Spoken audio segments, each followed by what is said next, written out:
Hi there, and welcome to Pause to Reflect, a podcast, or a dogcast, if you will, all about, you guessed it, dogs.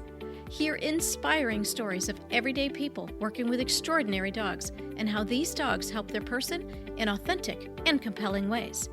We will hear from the experts in their fields, including veterinarians, animal behavioralists, trainers, groomers, and so many more. We'll also be delving into the exciting world of competitive canine sports, some of which you may never have heard of. I'm your host, Barbara Ann, so grab your bowl of treats and get ready to have a reason to smile today. Because dogs.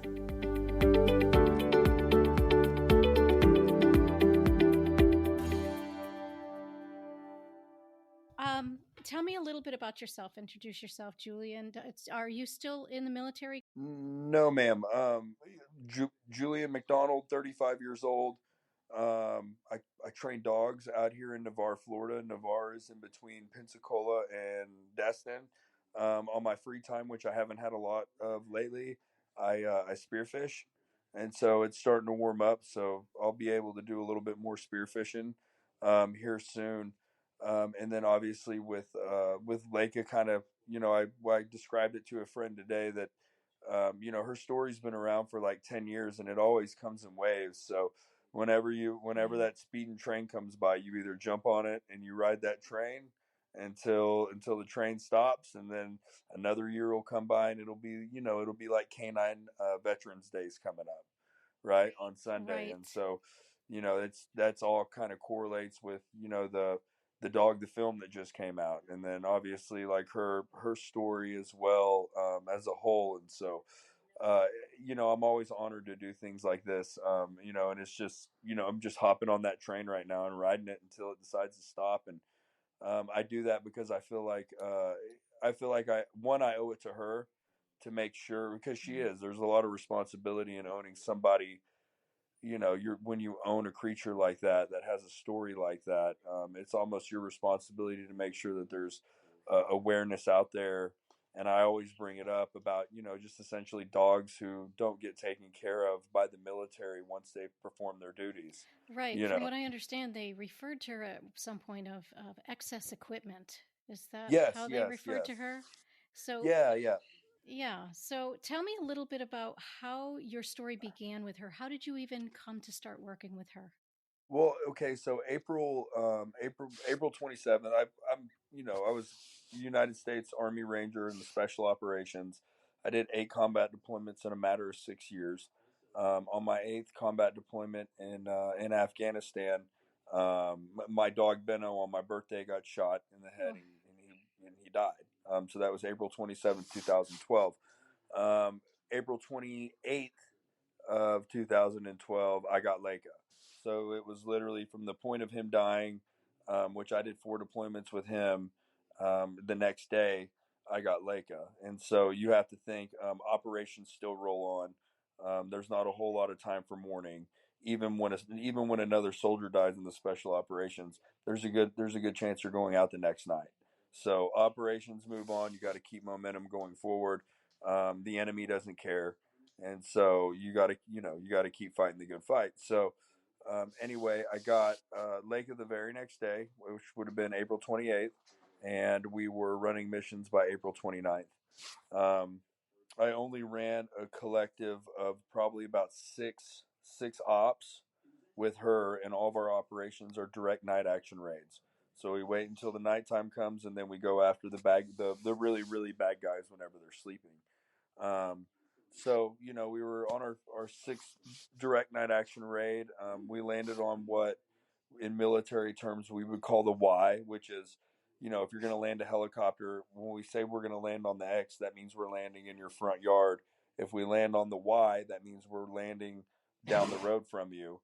And if we say we're offsetting, it means that we're landing a few blocks away from you, right? If you want to put it in terms of that way. So we're landing on the Y, which is down the road, and from a compound. And on the Y, we rapidly contain the target compound, and upon rapidly containing the target compound, an older lady came out of the front door, and we had already seen, military age males pushing into the compound throughout the night, utilizing a drone. and they were holding AKs. So we rapidly contained the target compound. This older lady comes running out the front door, and she's like, "Hey, bad guys just broke into my house. They all have AKs." You know what I mean? And so she gets all of her kids and gets all of her kids out. We go ahead and do a head count, make her do a head count to ensure that she has all the children of the house out. And that's when we began to let the enemy know, like, hey, this is us. Come out with your hands up. It doesn't have to get messy. Anyway, they start shooting at us. At that time, we just pulled back because we wanted to protect not only the children and the older lady that had came out, but also the assault force. And we had sent 2 Apache helicopters in to drop that compound. So we hit it with 2 Hellfire missiles. Upon hitting it with 2 Hellfire missiles, we got positive confirmation from command, who told us to go up and do a BDA, which is a battle damage assessment of that target compound. Upon doing an initial battle damage assessment of the target compound, we got another call from command to go ahead and push into the target compound of what was left of it, to clear it of any military age males who could possibly still be alive, take pictures, confirm all that evidence type gathering stuff. So as we moved up to the initial breach of that compound, we had employed Layka. So, essentially my buddy had a grenade. We were going to frag and clear it. The area was already deemed hostile. We had just hit it with bombs. So it was no big deal to go ahead and frag and clear as we go. So my buddy had the grenade. He threw it into the compound. Me and him both had been together for like 8 years, or I'm sorry, for like over 6 years at that point in time. And so we counted down from 8 seconds until the grenade went off. The grenade goes off, and then I released Layka into the compound. Layka went into the compound. She cleared her first point of domination, and then she collapsed down onto her second point of domination, which is, if you're looking at a room, those are just corners, right? She cleared her first corner, she cleared her second corner, and as she was moving to her third corner, that's when she started to engaging what I thought was a dead enemy combatant, right? So because she's so new, and this is only her 6th mission she ever ran, you know, experience is she doesn't have it. So this is her first time ever doing this in any sort of real life situation. So essentially, all I did was, I instead of moving or clearing through the enemy, which clearing through means that you go ahead and put two more into his head, and then you pull your dog off, right? Because you want to make sure they're dead, and that they're not just playing dead or knocked unconscious. But because she was young, I was like, I've been in that situation 100 times before. I was just going to kind of get her more comfortable on the bite before I pulled her off and then shot the dude. But we definitely thought the dude was dead. So anyway, as I'm getting her a better bite and getting her confident on the bite, that's when the dude, I say resurrected himself, because he was missing his leg from the knee down. He pulled a Lazarus. Yeah, and so he was probably high on opium, and then that's what a lot of people don't realize out there in Afghanistan. Afghanistan's 90% of the world's heroin comes from Afghanistan. So that's what the Taliban are protecting. When you wonder how do dirt farmers get AKs, you know what I mean? That's how they get AKs, because the drug trade's very rich. You're looking at billions and billions and billions of dollars in that soil. So anyway, we go to pull Layka off. Dude comes back to life, shoots her 4 times at point blank range. I go back to my fallback position that's within the house, and I begin to recall her using my e-collar. And I could hear her yelping, so I knew that she was still alive. I just didn't know what kind of condition she was in.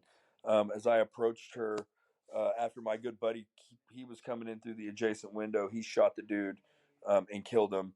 And then I went and retrieved Layka, and we kind of met each other in the middle of that house there.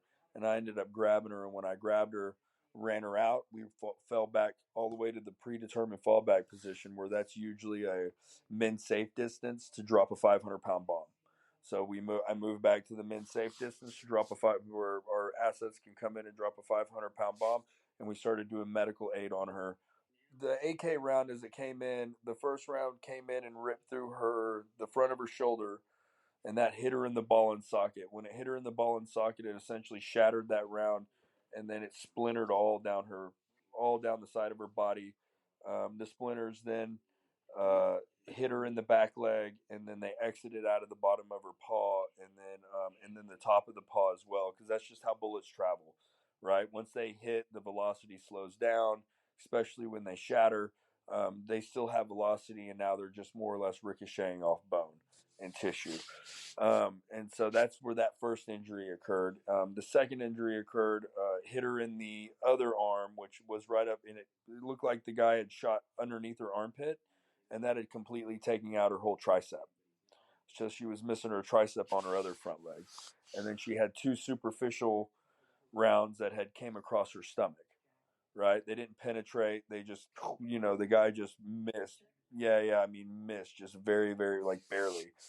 So, so she was pretty shot up, and so we started doing aid on her.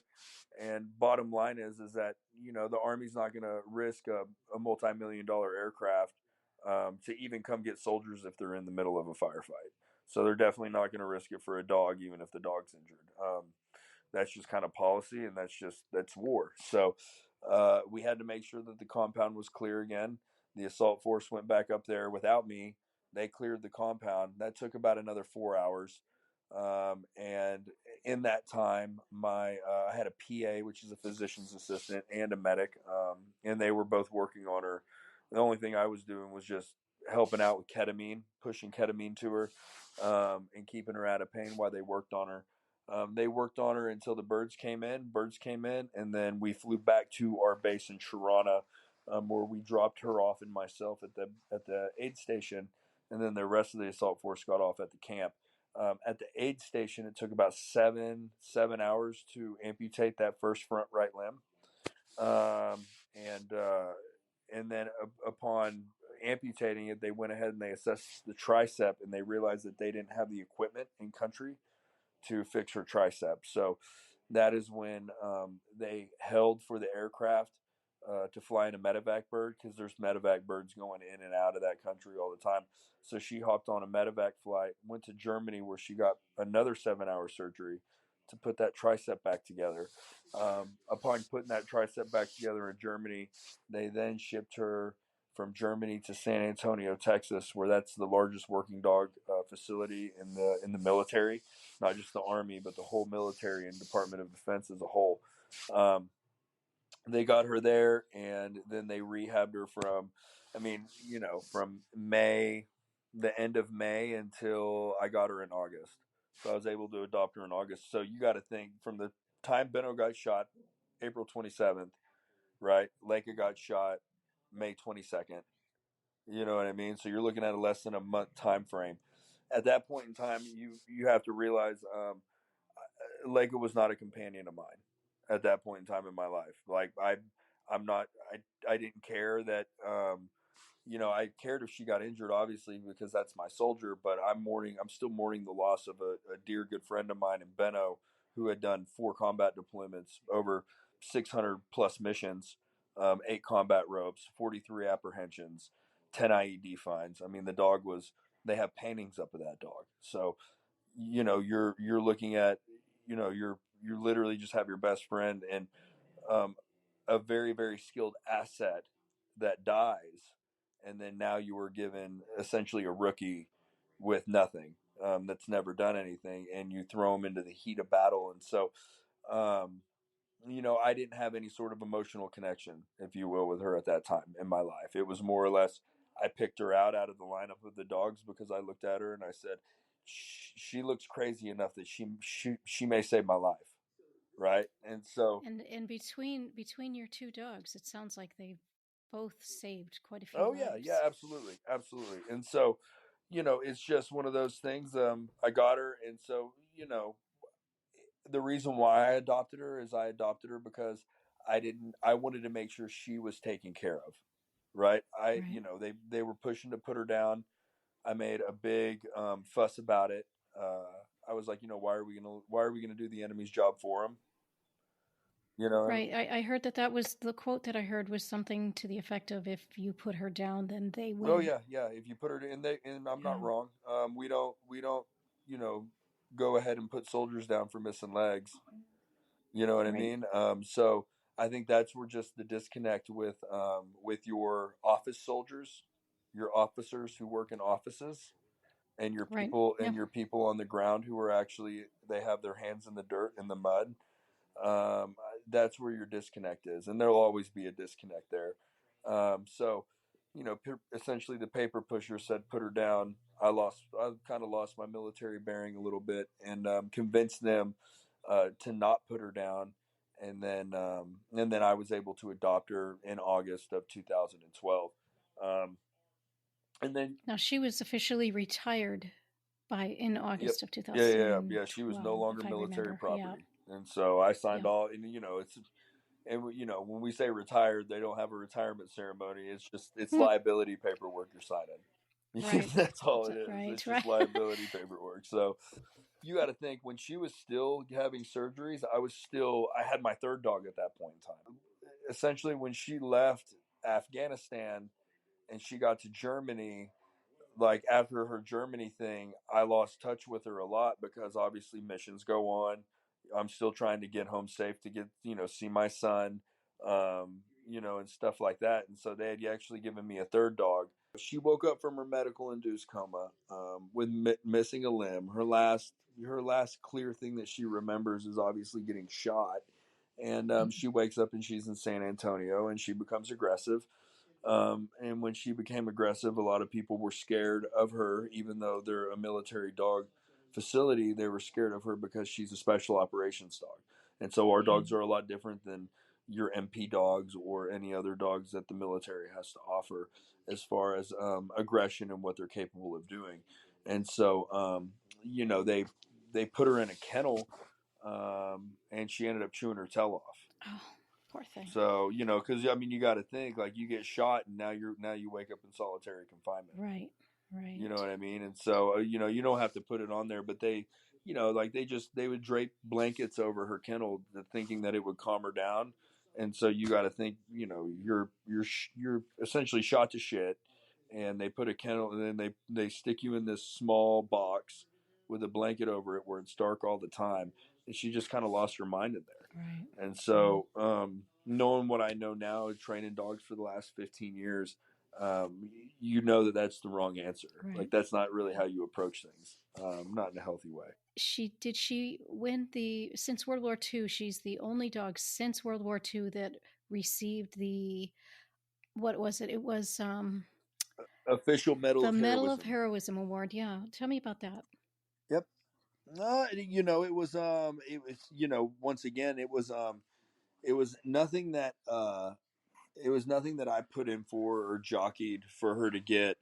At the end of the day, I just wanted my dog, and I knew I just wanted to make sure she was in good hands. The Air Force at that kennel, they had heard about her and what she had done, and I think they had known that I had lost a dog previously before that, just weeks before that, and they put her in for the award. I had absolutely nothing to do with it. Completely blown away when they did it, and I thought, I mean, what an honor, right? What an honor. What Yeah. an honor, to, and that's the way it should be. I mean, here's the deal. So, that's like, you have to wonder, like, why is it only one dog since World War II? Right. Right? Like, why is it? And then why hasn't there been any other animals after that? Right? I can name off, literally, I've trained, when I was the head trainer for the special operation kennels, I trained 3 dogs that gave their life. Right. And Right. so what we asked the special operation dogs to do night in and night out, if they were to receive human awards, there would be generals with sore wrists writing nothing but silver stars Right. and Medal of Honors. So I'm honored by it, but once again, that they need to do a better job of, if you're going to give them that sort of status, and then also if you're going to give that sort of award and give that sort of status, right, what does that even mean? Right. What does that, you know what I mean? What does that mean besides like a pat on the back? Right. Right? It doesn't provide anything for her on the outside right now. You know what I mean? Like, maybe some notoriety, maybe some recognition, and that's cool. But at the end of the day, there's a lot more dogs that should be getting that recognition, and then there's a lot more responsibility that the government, in my opinion, and I'm pro-government, don't get me wrong, but they waste so much money on Right. Oh, I know. on frivolous things. I mean, they spend more money on plastic spoons a year than they do on the health care of veteran dogs. And that's a fact, you know. Now, is there any kind of legislation? Is anybody pushing for any kind of legislation to really acknowledge these facts? No, That you know, I don't think there is. I think, you know, it's something that there's a lot of people that advocate for it, and there's a lot of people that push for it. I'm lucky enough that I got in with a really good foundation, the War Dog Duco Foundation, and Richard Hogg, and you know, he's a uh, he's a unit, so he's like he came from a special operations unit that's a little bit above ours. It's a lot okay? above ours, but he came from I won't mention their names, but he's he's from the unit, and you know, he set up this foundation that essentially dogs like ours, direct action canines, would always be taken care of, right? And so, Financially and yep. with someone adopting them. No, well, just it's more or less most of the time our dogs get adopted by the handler because nobody else is going to take the dog, right? Right. And so, yeah, you know, he takes care of the dog, and his foundation does, which is Scott's Wish, in company with Scott's Wish. They take care of the dog for the remainder of the dog's life, and so their main goal is that the veteran doesn't have to make medical decisions based off of finances for their animal, Which is supposed to happen just like that. They shouldn't have to. I no, mean, we could go on a dialogue about that, about anybody and anything, but yeah, you know, especially something like that. They gave their life by no choice of their own. This is what they were asked to do no, through their absolutely, training. absolutely. Well, and then, you know, and then you got to think about it like they all have microchips in them, right? And they're all Right. special microchips. Like they're not like the ones that you get at PetSmart. And so there should be no reason why, at very minimum, dogs with those specific microchips shouldn't be seen for basic care at military vets for free. 100% For free. for You know what I free. mean? I mean, if they're Yep. just a number, I mean, that's a number you can look up, right? So that's kind of where I stand on with it. You know, So you brought. no, Go you're ahead. good. So you brought her home, and how did that work out for you? You know, I brought her home. She came with a plethora of narcotics. So, you know, they just had her on too much junk. And so I stuck her in a kennel for like 3 or 4 days and didn't give her any of the meds. And I made her cold turkey it, and then brought her out and introduced her to the family. And she really like it took like probably a month after I got her home for her to get completely comfortable in a house. I mean, you know, you have a dog that's only allowed to go into houses to bite people. To now going Right, to, right. you know, to now going into a house and, you know, doing all the house things. And so a little bit of a you know, a little bit of a learning curve, but that's something that we both figured out together. And so to this day, I mean, she's, you know, she's amazing. She just kind of lays around the house and does her own thing now. I mean, she's pretty, you got to think she's had 10 years of doing this now. So she's, you know, she's fat and happy, a little and more yeah, acclimated. she's pretty acclimated. Now she still does have some edge to her. And you know, she doesn't like when uh, people she doesn't know, if they quickly approach her and then crouch down next to her, she doesn't like that. And she's going to let you know pretty quick that she doesn't like that. But, or people that think that they can put their face in her face, she's never liked. But, I mean, people do it. You shouldn't do that anyway, regardless, but especially with a dog like but that. You should not people do do it, that. though. I'm aware. You know, but I mean, other than that, like she's been a phenomenal companion.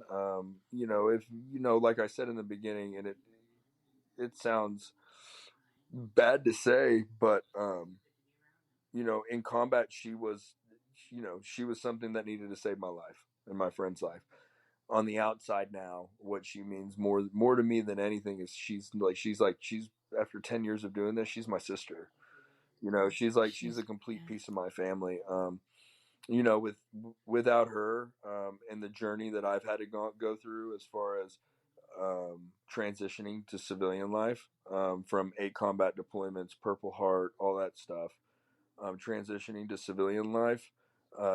When you look at her, and I look at her for inspiration, because it's like, look what she's been through, and she's handling it pretty well. And so sometimes when I, get down on myself, or you don't do 8 combat deployments without having some issues like PTSD and stuff like that, and being blown up and whatnot. So, I look at her for strength, and so that's kind of my rock, is kind of being able to look at her and kind of sucking some strength out of her, to kind of get my ass up off the couch and go do something with the day. You know what I mean? Go achieve something. I do. So, I do know. Yeah. So it sounds like she's still helping, but in a different way with you. Absolutely. I know PTSD is huge with soldiers across the board. Do you feel that she also has a form of what we would consider PTSD, but maybe she's just a little more reactionary to something that your average dog would not be? I think a lot of people, there's a lot of context behind PTSD as like negative, right? Like people, like they see something, they think negative, and they get emotional. That's not how, to me, how I explain it to people, and how my PTSD and stuff like that is that, you hear sights, you hear sounds, you hear those things, and I'm not scared of those things. I get excited about those things, right? Those things excite me. I want to go check it out. I need to go look at it. You know what I mean? I need to make sure that there's nothing, nothing spooky over there, because if there's something spooky over there, I'm going to be spookier. You know what I mean? So I think that's where a lot of people get, there's different forms of it. And obviously people catch it in different ways. And so if Layka hears gunshots go off, or if she here's the AC-130 gun range where the gunships run behind my house and they're firing off rounds, that excites her. Like, she's not scared of that. Like, she's like, there's something dead to go chew on over there. Like, there's, you know what I mean? Like, there's stuff to go. Like, if she sees me going to train dogs and I'm in a multi-cam uniform, like, she's excited. She's like, what are we going to go mess up? What are we going to go do? And so that's, there's different forms of it. And so she doesn't get reactive off stuff like that. That when, there's no violent reactivityness that goes on there. It's more or less maybe a lot of anxiety, and the anxiety is driven from, what are we doing? How are we getting there? You know what I mean? Can I bite? Am I allowed to bite? If we go there, am I allowed to bite something? That's exactly what it is. And so, and that's the same way, you could look at my PTSD. Like, I hear something, I'm like, let me go check it out, because if I get there, like, I may be able to bite something, right? Like, I may be able to feel that sudden rush. And so, that's about that. So she, from what I read, again, now I'm wondering all my stories that I've read, she had a secondary injury jumping off an ATV. No, so that she had to have some implants for, or something. She got a plate put in her. She wasn't jumping off an ATV. I was riding my 4-wheeler in Kansas, and she came out of nowhere and bit the front tire as it was rolling. And so, see, there is a difference in the story. And so her bottom tooth got caught on the tire, and it rolled her over and essentially ran her leg over. I sold the 4-wheeler like the next week. I was very, very upset that even happened. And I blamed myself for it for a long time, because, she had to go to the University of Tennessee for like 6 months and get rehabbed and taken care of. So that's why she was there. Wow. And now, is it true she's got something else going on right now in December? Yeah, so in December she had, I guess it happens in a lot of elderly dogs, but she came down with something called vestibular disease, right? And that's essentially vertigo, right? Where she feels dizzy. So, when I initially saw her, I thought she got poisoned. Her pupils were racing, like back and forth. And she was wobbly. She was super wobbly and puking. And it almost looked like she kept going into seizures. And so that's actually when that Duco and that foundation reached out, because I had put it out there on my Instagram, like, hey, like, it's right before Christmas. It was upsetting. I've done this a lot with vets. The main vet that I go to, they're phenomenal. They referred me to an emergency vet. I got her to the emergency vet, and the emergency vet was like, we need $5,000 right now. And I was like, okay, hold on, let me go get it out of the ATM. And they said, okay, well, don't forget your dog. And so No I kidding. went in there, wanted to be a patient. I didn't tell them who my dog was, none of that. They rolled it Right. up. I said, money, it doesn't matter. I was like, I'll be back with the money. And they were like, well, don't forget your dog. And at that point, my PTSD nearly came out. Right. So, Yeah. how dare you? One. Um, and so, I came back with the money and I gave it to them, and they were like, well, if she stays more than this amount of time, might cost you more money. And I told them, I said, you guys don't have to worry about anything when it comes to money. I was like, she's going to be taken care of. And I kind of gave them at that point in time the quick rundown of her. Because if she starts feeling better, I was like, she's going to try to eat you. Right. And they Yeah. were like, oh, we've messed with dogs like this before. Right. Probably Very not. ignorant. They were super Yeah. ignorant. We messed with dogs like this before. I was like, well, this is her on National Geographic. Like, I'm trying to now I'm trying to humanize my animal, so the seriousness of this animal. Like, it's not, not to downplay anybody else's dog, but it's not a pit bull that got hit by a wild hog hunting. Right. You know what I mean? Or like ran over by a vehicle. Like, you need to know the seriousness of what you have. So I let them know, like, hey, money's not going to be an issue. There's going to be plenty of people calling. And I told them, I was like, can people call and make, start paying stuff Donations. forward? And they were like, oh yeah, sure. So I made a post about it. By noon, they called me and said they didn't have enough staff to keep up with the money. And I said, well, I thought money was an issue. Right. So then the next day they called me in and they didn't want her. They essentially said, hey, look, we're not going to do the spinal tap. We're not going to do the MRI. We're not going to do this. Like, we've treated the symptoms and the symptoms have cleared up. So we're going to release her.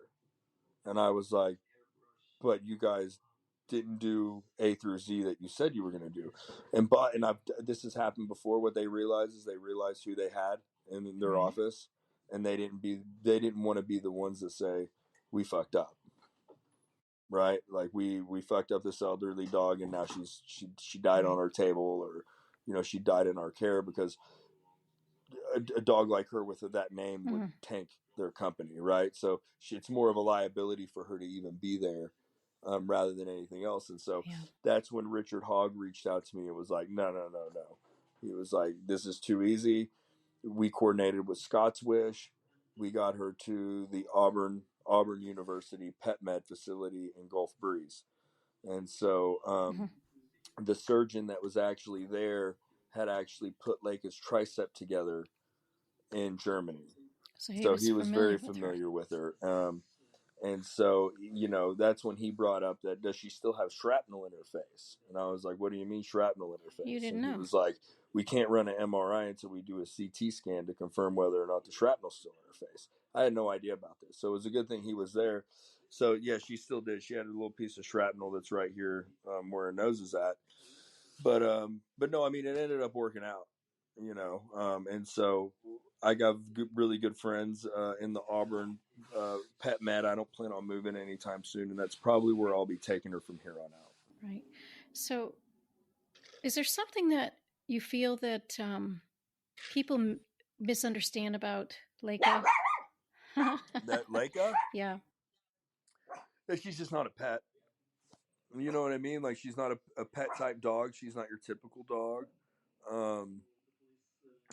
I think she's definitely not misunderstood.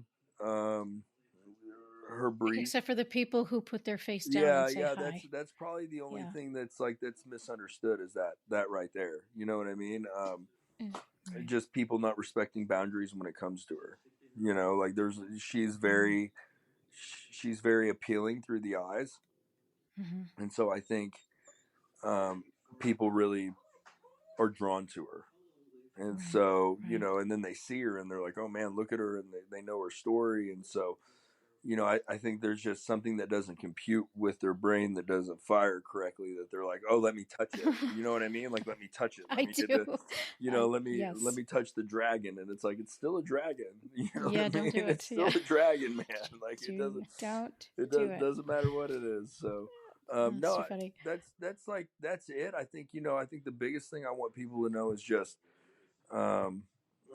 just people to know that these dogs aren't taken care of like they should be. And I don't know if there is any sort of congressional push, but that foundation that my dog's a part of, I would like for them to know that there's a place that they can donate, where soldiers like me will have their dogs taken care of like that for the rest of their lives. And tell me the name of that one more time. It's can you still hear me? I can still hear you. Perfect. Yeah. It is, and you have my Instagram, right? I do, and I'm going to actually have you tell everybody how they can follow Layka. Absolutely. If they want to. So if you were to go to my Instagram, you would see on my header it says Julian McDonald, father, canine master trainer, spear fisherman, weightlifter. You'll see that Scots Wish, www.scotswish.org/in-honor-of-Duco. And that's on your Instagram. I'll look that up and link that to our podcast. And so, my Instagram is Trent. That's TRENT_canine, and then Layka's is MPC __Layka LAYKA, and she'll be her cover photos. Obviously, that beautiful National Geographic cover. Perfect. All right. Well, I thank you very much, Julian, for spending some time with me today. And Absolutely. I know yesterday, how's your daughter doing, by the way? She's meant good. to ask you that. Yeah, she's good. She's all good. is well. Thank you. Yes, ma'am. I had 4, so I know that whole jungle. Yeah, she's like a boy too. It's scary. The world's not ready. I keep telling her mom, I was like, she's gonna make some man really miserable one day. I'm probably or it'll be the best woman he ever met. Let me tell you from experience, the world needs more of her. I will say that. Ma'am. If there, yes, from what I've seen on your Instagram, she's something to be reckoned with. She's fabulous. Yes, ma'am. And I'm talking about your daughter. Oh, thank you. Again, thank you very much for your time, and I will lead everybody to that. And again, if people wish to follow Layka, it's MPC __, and then her name, LAYKA, and that's her Instagram. Well, this wraps up today's episode, and I must admit, Layka's story was most definitely not the story that I had in my head. I cannot express to you how happy I am about this fact. To be able to hear the real story, as told by Trent, was nothing short of exhilarating for me. So I will link the IGs of both Layka and Trent, should you wish to follow them. And as always, I thank you for listening, and I hope you will join us next time. Bye now.